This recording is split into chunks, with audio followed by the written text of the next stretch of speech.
My name is Grace Whitman. I'm 38 years old, living in a quiet coastal town in North Carolina. I used to believe I had everything. 2 well-behaved children, a beautiful home with an ocean view, and a successful husband. Landon, a 43-year-old architect I had loved for 15 years. But on the night of our anniversary, while I was chopping vegetables in the kitchen, I heard a familiar whisper coming from the balcony. It wasn't meant for me, but for Amber, my cousin who had been staying with us after her so-called heartbreak. I feel guilty, Landon, but I don't want to stop. Have you ever stood in your own home and realized everything had been rotting from the inside for a long time? If you've ever felt betrayed by the very people closest to you, leave a comment. Hit like if you believe the truth should always come out. And don't forget to follow the channel to hear the next part, where I'll tell you why that dinner party was only the beginning of their downfall. I used to be an ambitious girl. I graduated with a degree in literature from Boston and landed a job as an editor at a major publishing house in New York. I imagined a life filled with books, city lights, and coffee dates with the authors I admired. Then Landon proposed, and I said yes before even asking myself whether my dreams still had a place in this new life. We moved to the coastal town where he grew up, starting over in an old house his parents had left behind. Landon started building his architecture firm, and I took on some freelance work. Just temporarily, I thought. But temporary quickly turned into permanent. I ran the household, gave birth to 2 kids, and managed everything from the background. Every time I brought up going back to work full-time, Landon would smile gently and say, "Wait until the kids are older, okay? You're the backbone of this family." Once, I got an offer to work as an editor for a literary magazine in Raleigh. I hadn't even finished speaking when Landon casually said, "Who's going to make dinner, drive the kids, or pay the bills if you're working all week?" So I closed the laptop and told myself that love meant sacrifice. Amber came into our lives during a windy spring. My cousin, 3 years younger than me, had always been someone I protected when we were little, after her mom remarried and left her with our grandparents. Amber had stolen my first boyfriend in high school. She was also the reason our Hawaii vacation turned into a disaster when she vanished with my car for 3 hours without explanation. But every time I forgave her, because she was family. When Amber called me last year, her voice breaking after the end of a 5-year relationship, I didn't hesitate. I told her she could stay with us as long as she needed. I even cleared out my home office for her, giving up my bookshelf and vanity. Amber had the kind of beauty that made people let their guard down. Tall, honey blonde with a soft voice. She made coffee every morning, helped me cook, told jokes with the kids. I used to feel warm seeing Landon laugh with her in the kitchen, until I realized that smile wasn't meant for me anymore. Landon always blamed work for coming home late.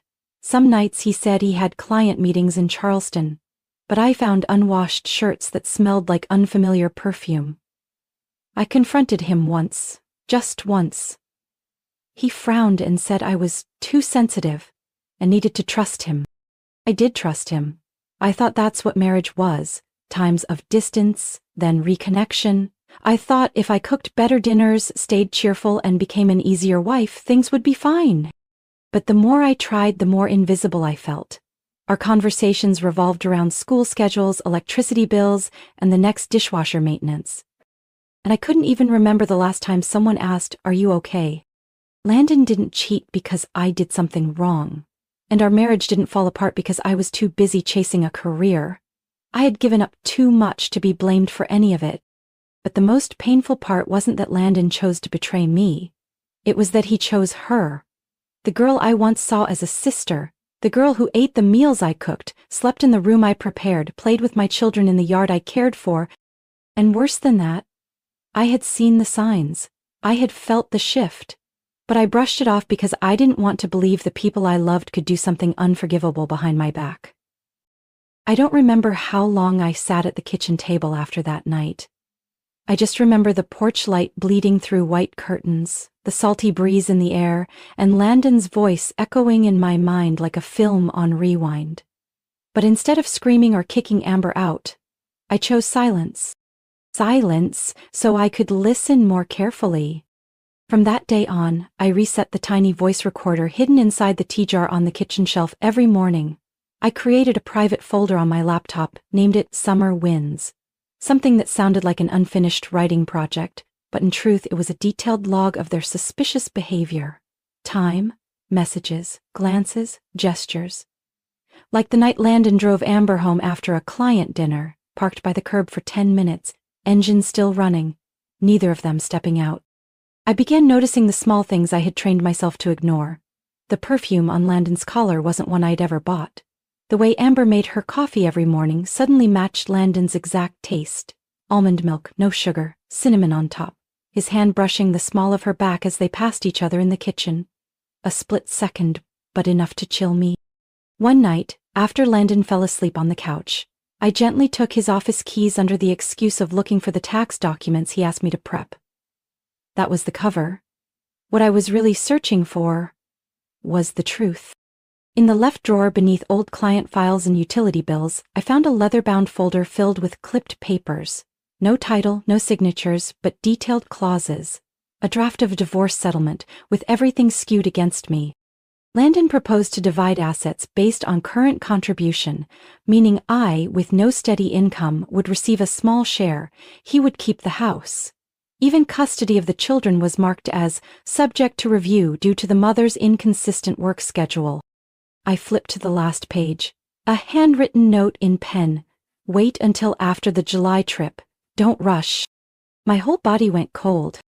I sat in the dark of his office for 3 straight hours, listening to the ticking wall clock and the wind tapping against the window pane. For years I had called this his creative space, and yet this was where he'd hidden the blueprint for quietly erasing me from his life. I'm not a lawyer, but I know enough to understand that when a husband quietly prepares a draft divorce agreement, even before anything explodes, it means he made his decision a long time ago. Everything he said to me each day was just part of a play, and I was the only one who hadn't read the script. I thought I'd hit rock bottom, but the real bottom came the following week when I opened one of Landon's old emails while searching for a past invoice for our tax records. I found a notification of a business ownership transfer, sent from his attorney nearly 6 months earlier. The ownership structure of Whitman Design had changed, from co-founders, myself, representing the initial family investment, to a personal development trust, controlled solely by Landon. No meeting, no discussion, not a single word of consultation. I called my aunt, the one who had lent us the startup capital to launch the company more than 10 years ago. She hesitated for a long time, then admitted, Landon said the company was going through financial difficulties, so he proposed restructuring to attract new investors. I didn't think much of it because he's your husband. A simple sentence, but it hit me like a slap. I had built my life on trust, a trust that was never returned. Landon didn't just cheat, he quietly erased every trace of me from the career we had built together.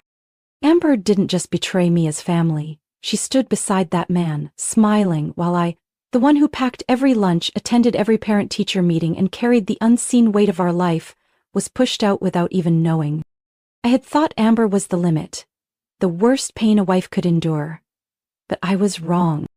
A few days after discovering the divorce draft and the ownership transfer, I hired a private investigator, not because I liked suspicion, but because I needed the truth. And I needed to prepare myself and our 2 children before everything collapsed beyond control. 3 weeks later, he handed me a thick file wrapped in a black leather cover. No commentary, no judgment. He simply placed it in front of me with one line. You should read this alone. I read it through the afternoon, sitting in my parked car by the bay, the same place where Landon and I had our first date. Dimly lit photos from restaurants, resorts, hotel bars. Receipts from Las Vegas, Miami, Cancun. Some matching nights Landon had claimed he was attending design conferences in Boston or meeting clients in Seattle. His face appeared in multiple photos, always with different women. One of them, Kelsey, nearly 10 years younger than me, had once sent a birthday card to Aiden. It was signed Uncle Landon and Aunt Kay. I had thought she was a partner from a southern construction firm. Turns out, she was a mistress. I started shaking with rage, not just because he was cheating, but because he brought these women near my children, near my world, secretly, without warning, as if he had the right to blur the line between 2 lives I had worked so hard to keep separate. the life of a mother and the life of the betrayed. While combing through our joint bank statements looking for a suspicious charge, I stumbled across a secondary credit card opened under the company's name, one I'd never heard of. The statements were being sent to a private mailbox Landon had never mentioned. Most charges were encrypted, but my investigator managed to trace a few: a boutique hotel in Aspen, a couple's spa in Sonoma, a degustation dinner costing over $300 per person. I hadn't had a meal like that in over 10 years. I thought I had grown used to being forgotten, to being overlooked on special occasions. But when faced with this undeniable evidence, every small hurt I'd ever swallowed came rushing back, every broken promise, every last-minute cancellation, every time he said, "Don't overthink it." They weren't accidents, they were calculated. I nearly closed the file and shut myself off completely, until the next morning when I received an anonymous email. Subject: "There's something you need to know about your husband." At first I thought it was spam, but the body contained only 2 lines. I used to work for Whitman Design. I don't know if you'll believe me, but Landon once suggested I sleep with him to keep my job. I'm not the only one. I'm just the only one who quit. Attached was a screenshot of an internal email where Landon invited a female employee to his hotel room after a conference, promising, "We'll talk more about your role in the new project." I sat frozen, both hands on the keyboard, palms ice cold. This wasn't just betrayal of a wife, not just betrayal of a family. Landon had betrayed what it means to be a man, a leader, a father. I thought of my daughter, Lily, 9 years old, with soft curls, always asking her dad about house designs while playing with building blocks. She adored him to an irrational degree, and he used his power to make other women feel small or force them to choose between dignity and career. And I thought, if I did nothing, Lily would grow up believing this was normal. I couldn't let that happen. Not another child raised in a respectable family that was really a stage set for deception. I used to think the most painful part of a broken marriage was the betrayal. But now I understand. The deeper agony is realizing how long you've let yourself be passive. I no longer had time to wait for someone to save me from that pain. I had to walk out on my own. I scheduled a meeting with Elaine Foster, a lawyer specializing in marital asset protection, recommended by an old college friend. Elaine was in her 50s with cropped silver hair and a voice sharp and calm like a blade. She listened without interruption, occasionally nodding, eyes locked on mine as if reading every thought behind my words. "Grace," she said after reviewing the divorce draft I'd found in Landon's desk, "if you don't act now, you're going to lose everything. He's prepared this carefully. I'm not here to destroy. I just want to protect what belongs to me and my children." Elaine gently squeezed my hand. "Then from now on, we stop acting on emotion. We act on strategy." I began living 2 lives. One was the gentle wife, still making dinner, still asking Landon about his meetings, still smiling when Amber shared her morning yoga updates. The other was a woman, quietly opening a separate bank account under her maiden name, gradually moving small amounts of savings from my freelance editing jobs, previously pooled into our joint account, into my own. I didn't withdraw large sums, just a little at a time, like grocery expenses. But with every transfer, I felt like I was reclaiming a part of myself.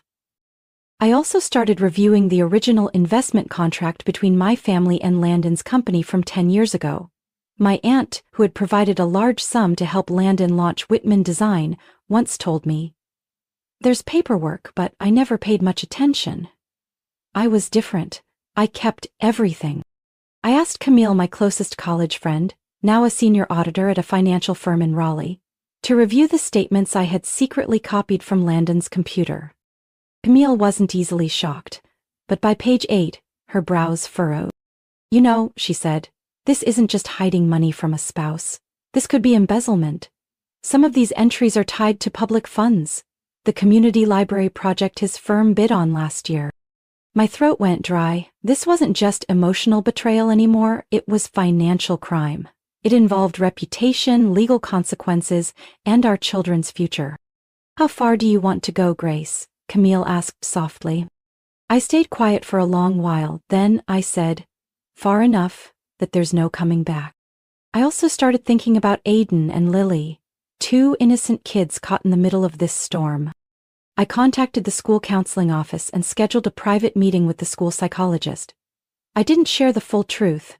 I simply said our family was going through some changes and that I wanted the kids to have someone to talk to if they ever felt unsettled. I also took them to see Dr. Rachel, a family therapist in Wilmington with experience helping children through divorce. I told them we were trying a few mind health sessions. No mention of separation. No early worries planted. Lily was a little hesitant, but Aiden, with the quiet poise of a preteen, nodded. I don't know why, he whispered to Dr. Rachel during one session, which I overheard from the hallway, but Mom's been quiet a lot lately, and Dad, he looks at his phone more than he looks at her. I turned away, tears falling into my hands. I knew our lives were about to shift course and I couldn't shield them from everything. But I could prepare. I could lay down new foundations so they wouldn't feel abandoned in the middle of an emotional earthquake no one warned them about. Landon was still preoccupied with Amber and his urgent project calls. He had no idea I'd been slowly pulling power away from him piece by piece. And I, the woman who once cried silently in the kitchen to keep peace in the house, had started planning, not for some loud retaliation, but for a quiet, calculated, irreversible exit. We chose Friday night, the one we used to call family night, to host our 16th anniversary party. I sent out printed invitations on thick cardstock, gold embossed lettering complete with RSVP QR codes. Everything was planned down to the smallest detail, so Landon suspected nothing. He even picked the wine himself and suggested a few menu items. No need to hire a chef, he said. We can cook. I smiled, but I quietly booked catering from a high-end restaurant in Wilmington. I wanted the night to be perfect, even if it marked the end of what was once called a home. Amber tried to decline at first. You won't mind if I skip it, right? She said, avoiding eye contact. My friend in Charlotte just had a baby. I was thinking of visiting. I looked at her calmly. Your family, it wouldn't be complete without you. So she stayed. I chose a classic blue dress, the same shade as the one I wore in our wedding photo, now buried deep in the back of a drawer. I did my hair, soft makeup, nothing too flashy, but enough to make people look twice. As the guests arrived, Landon greeted each one personally, hugging my mother, shaking hands with investors, carrying himself like he still held the world in his hands. Amber kept her distance. Smiling, polite, playing her role as the cousin recovering from a breakup, temporarily staying with her big sister. No one suspected a thing. I made sure they didn't. We had dinner out in the backyard, under string lights draped along the porch beams. People laughed, raised glasses, toasted to a couple resilient and strong through the storms. Someone even joked, Landon's the luckiest man in town, and he laughed, turning to look at me out of reflex. I smiled back even though my heart had long turned to ice. A dessert? A chocolate mousse cake the whole family loved. I stood up, lifted my wine glass, and gently tapped it with a spoon. The chime was soft but clear enough to hush the crowd. All eyes turned to me. I took a deep breath. Thank you all for being here tonight, I began, my voice steadier than I expected. 16 years is a long journey. We have a lot to be grateful for. 2 healthy kids, a beautiful home, a stable career. I continued, but sometimes the truth doesn't show up in family photos or in heartfelt speeches. I set down the glass and reached behind my chair for a leather folder. Inside were documents printed during long hours with my lawyer and Camille. Financial evidence, email copies, photographs, asset declarations, and a note titled, Divorce Plan, Preparation Phase. I placed the folder in front of Mr. Douglas Kerr, Landon's lead investor and the father figure he had always sought approval from. Mr. Kerr furrowed his brows, flipping through the pages, pausing on sections underlined in red ink. Then I turned to the guests. For more than a year, I said slowly, I've uncovered things about this marriage and about the company I once thought we built together. I paused, eyes resting on Amber, and about people I once called family. The atmosphere dropped. Amber went pale. Landon's grip tightened on the back of his chair, all color drained from his face. Then, as if perfectly timed, the doorbell rang. Two men in dark suits stepped in, flashing federal investigator badges. "Mr. Landon Whitman," one of them said, "we need you to cooperate in an investigation regarding financial misconduct tied to public contracts." No one said a word, just the clink of cutlery hastily dropped and murmurs from stunned guests. Landon stood, about to respond, but Mr. Kerr spoke first. "I've seen enough. We'll talk at the boardroom on Monday." Amber shot up, stammering something, but my mother gently placed a hand on her shoulder, holding her back. I didn't look at Landon as he followed the investigators out. I looked at the flickering candle in the center of the table and, for the first time in a long time, I didn't feel like I was shaking anymore. Landon was escorted onto the porch, his face pale, a far cry from the calm man who'd toasted me earlier. When the door closed behind them, the house fell into an odd silence. The smell of chocolate mousse still lingered, but all the sweetness had vanished. I turned back to the table and said calmly, "The party is over. Please feel free to leave whenever you're ready." No one moved right away. Amber stood frozen, colorless, her lips trembled, and finally she managed to speak, almost broken. How long have you known?" I looked her in the eye. Long enough to know this wasn't a random mistake. It was a repeated choice. "I didn't," she began, but I raised my hand, cutting her off. Don't say you didn't mean to. You lived in my house, played with my kids, sat at my dinner table, and secretly planned to replace me." Amber burst into tears, mascara streaking down her face. "I didn't know it would go this far. I love him, but I swear I never wanted to hurt you." I shook my head. "You didn't have to want to, you did." She stepped toward me, maybe to reach for my hand, but I took half a step back and said firmly, "Pack your things, leave my house tonight." She froze. "But I don't have anywhere to go." My voice didn't change. "You had a plan for everything else. I'm sure you'll figure it out." My mother stepped forward, placing a light hand on my shoulder. "Grace, let me help Amber pack," she said softly, eyes refusing to meet anyone's. I knew she felt humiliated too. Amber walked up the stairs like someone waking from a nightmare, the clack of her heels echoing through the empty space. None of the guests stayed. Some bowed their heads slightly as they passed me, others avoided eye contact. Only Mr. Douglas Kerr paused, placing a hand on my shoulder. "You did the right thing, and you're stronger than most people I've ever known. Thank you for coming." He nodded, then walked away. I waited until the house was filled with nothing but the ticking of the clock and the scent of jasmine drifting from the back porch. When my mother came down the stairs, she spoke softly, without looking at me. "She's packing. Do you want me to stay tonight?" I shook my head. "I'm fine." She looked at me for a moment longer, then nodded. Before leaving, she said only one thing. "You didn't let others speak for you this time. I'm proud of you." I stood by the window, watching her car pull away from the driveway. Amber's shadow flickered upstairs, light casting through the white curtains. I didn't need to see clearly to know her hands were trembling as she packed each item. Then my phone rang. It was Elaine. "I've filed an emergency motion to freeze all personal and business assets tied to Landon," she said. "The judge signed it late this afternoon. We're one step ahead." "Grace?" Elaine's voice slowed. "I reviewed the secondary account under his name. If we can prove the funds came from sources tied to public contracts, there could be additional federal charges." "He won't just lose his reputation," I replied, my voice flat. "He'll lose his freedom." Elaine was silent for a few seconds. "Are you sure you're ready to take this all the way?" "I don't want revenge," I said. "I want my kids to grow up in a world where men don't get to do terrible things and still keep everything the same." Elaine said nothing more. She understood. I hung up. An hour later, Amber dragged her suitcase downstairs. She wasn't crying anymore, just pale and thinner, as if in a matter of hours she had lost everything she once held. I didn't see her out. I stood behind the kitchen door and watched.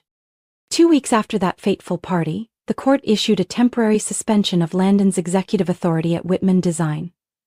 Notices were sent to all partners, contractors, and board members. No one was surprised. Some called me with concerned voices. Others stayed silent. But I knew they had picked their side. Landon hired a criminal defense attorney after his second summons. Elaine sent me a copy of the interrogation summary. Beyond financial fraud, the investigation now included allegations of misappropriation of public funds, tied to 2 state-funded projects. Jail time could be reduced to probation if Landon cooperated and returned the stolen money. But the cost would be his reputation and nearly all of his company shares. I didn't attend the first hearing. Elaine represented me, bringing every piece of evidence. Landon didn't look at her. I was told he sat in silence, only speaking once when asked if he had anything to say. I lost everything because of my own stupidity. As for Amber, she vanished from town 3 days after that night.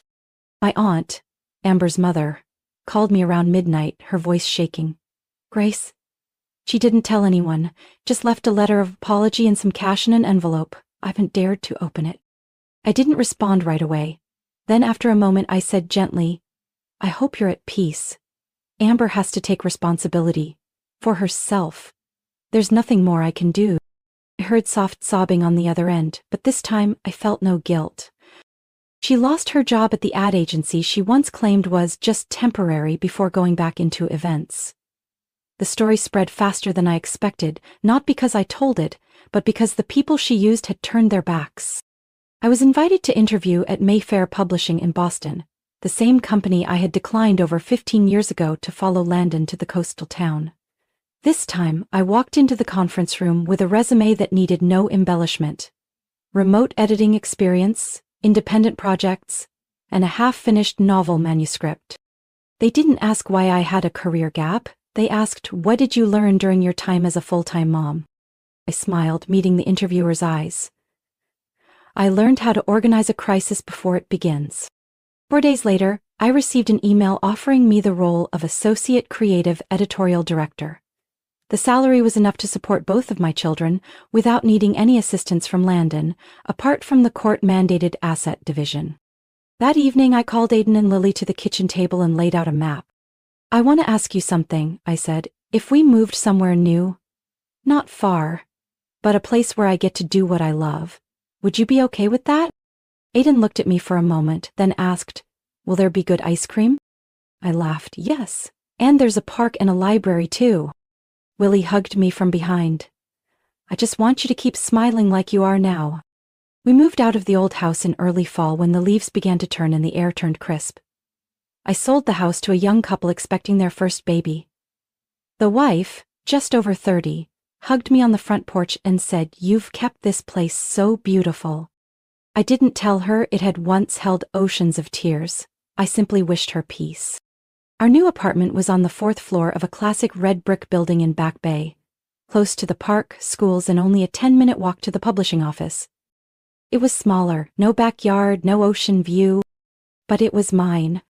Mornings in Boston often began with the scent of coffee from the cafe on the corner and the sound of hurried footsteps on the brick sidewalks. But in our 4th floor apartment, the day always began with something softer. The sound of piano notes drifting from Aiden's room. He started learning piano after we moved. At first, it was just an elective at school. Then gradually, it became something he looked forward to each afternoon. It wasn't loud, it wasn't flashy. Aiden didn't play to perform, he played to quiet his mind. I understood that. I once wrote for the same reason. Lily was the opposite.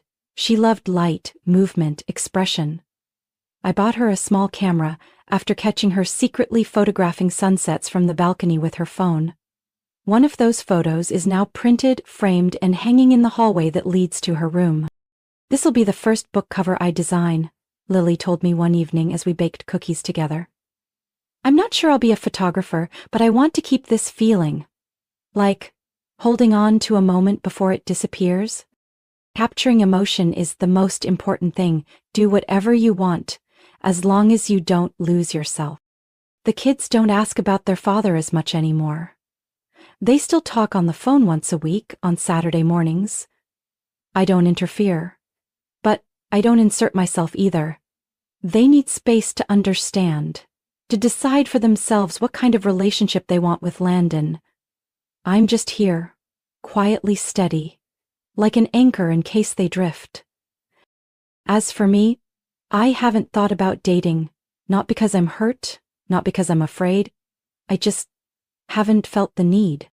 My life now feels like a field freshly cleared after a storm. No more chaos. No more illusions. I want to know exactly what I'm planting, what I'm nurturing, and what I hope to harvest before I ever let anyone in again. I've been writing more. Beyond my job at the publishing house, I started a personal blog where I share what it's like to be a woman who once gave up her career, who once sacrificed quietly, who once believed in love too blindly, and who once stood back up when there was nothing left to lean on. No one knows the blog is mine. I use a pen name. But the inbox gets hundreds of messages every week from women I've never met. They tell me their stories. They say my posts feel like they're hearing from a friend who walked just a few steps ahead, someone brave enough to say what they're still afraid to speak. I read every line, not because I need admiration, but because I know what it feels like to be stuck, dismissed, called too okay to need care. One late October afternoon, I sat on the porch, hands wrapped around a cup of cinnamon tea, soft sunlight warming the shoulders of my sweater. Lily was arranging her photos inside. Aiden had just finished his online piano lesson. The apartment was quiet, but not lonely. I looked up at the sky, now brushed in autumn tones, and I felt grateful. Not to Landon, not to Amber. Grateful to myself for not choosing silence, for not letting the pain harden me into a bitter, broken woman. Grateful for choosing to end it, even if it was late, even if it was hard, because it was still an ending. That night, I opened my laptop and wrote a letter. Amber, I'm not writing this to reopen anything. I just want you to know that I no longer carry anger toward you. You were wrong. But you no longer have the power to hurt me again. I chose forgiveness, not to free you, but to free myself. There's nothing left to hold on to, and nothing worth clinging to. That door is closed, but I do hope you find a better way to live from this point forward. Grace. I sent the letter without expecting a reply. Not every circle needs to close with a conversation. Some scars are best left untouched. But I knew that with that letter, I had ended a quiet loop that had lingered for years. I don't remember the exact day I recorded the first episode of the podcast Things I Never Said Out Loud. I only remember that when I pressed the record button on the little microphone sitting in the middle of the kitchen table, my hands were trembling, and my voice was hoarse from too many years of saying too little. Hi, my name is Grace Whitman. I'm a mother, an editor, a woman who once believed that if I loved hard enough, things couldn't fall apart. I was wrong. But what makes me strong is that I didn't let that mistake define the rest of my life. I never thought that voice, coming from a small Boston kitchen, would reach thousands, but within just 3 weeks the podcast inbox was overflowing with stories. One person wrote, I lived 25 years in a silent marriage. Your story made me feel like I'm not crazy. You don't know me, but I've listened to that episode 3 times. I don't feel weak anymore. One message contained only 3 words, I'm still here. I read each line like someone piecing together shards of broken glass, sharp, but finally showing reflections I'd never seen before. I talked about the nights I did the dishes while my tears fell with the soap suds. About the times I lay next to a husband and still felt like I was sleeping alone. About the moment I opened the washing machine and found a strange handkerchief, then convinced myself it probably belonged to a friend. I shared how Aiden played his first piano note wrong but kept playing anyway, how Lily's first photo came out overexposed but still brought tears to my eyes. I talked about the first time I walked into the meeting room at my new publishing house, heart pounding, unsure if I had any value left after all those years on the sidelines.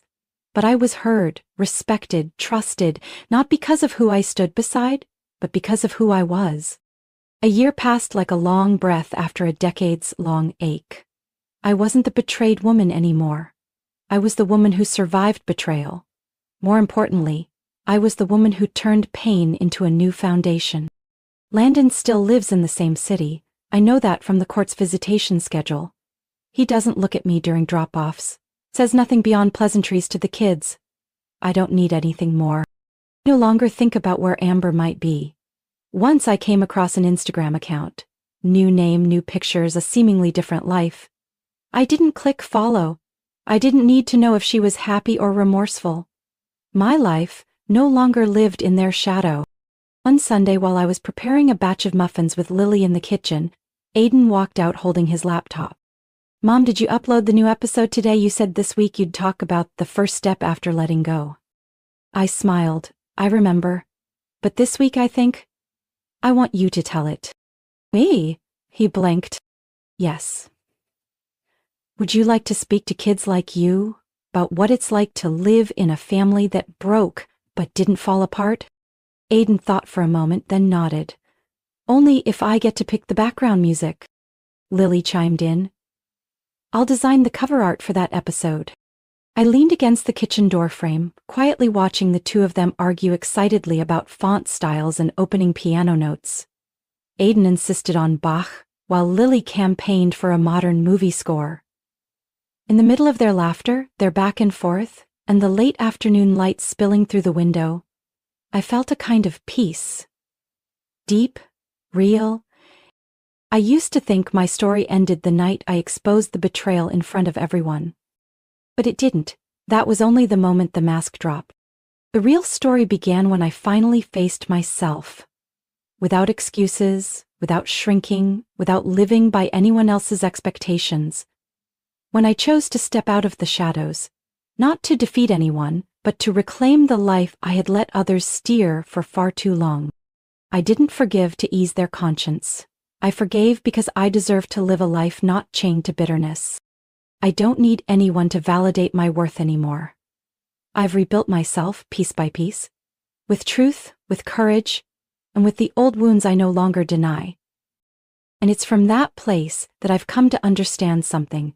The one thing no one can ever take from me is the power to choose how I move forward, on my own 2 feet, with a heart that has learned how to heal itself. My story may end here, but I believe there are still many out there living in silence, standing at crossroads that seem impossible to cross. If you've ever felt betrayed, if you've ever had to learn how to rise from brokenness, or if you've ever looked in the mirror and quietly wondered, am I living as the person I was meant to be? I invite you to share your thoughts. I want to hear from you. And if my journey has made you feel even a little less alone on your own path, don't forget to follow the channel to keep walking alongside more honest stories about family, about pain, and about the power of rebirth we all carry within us.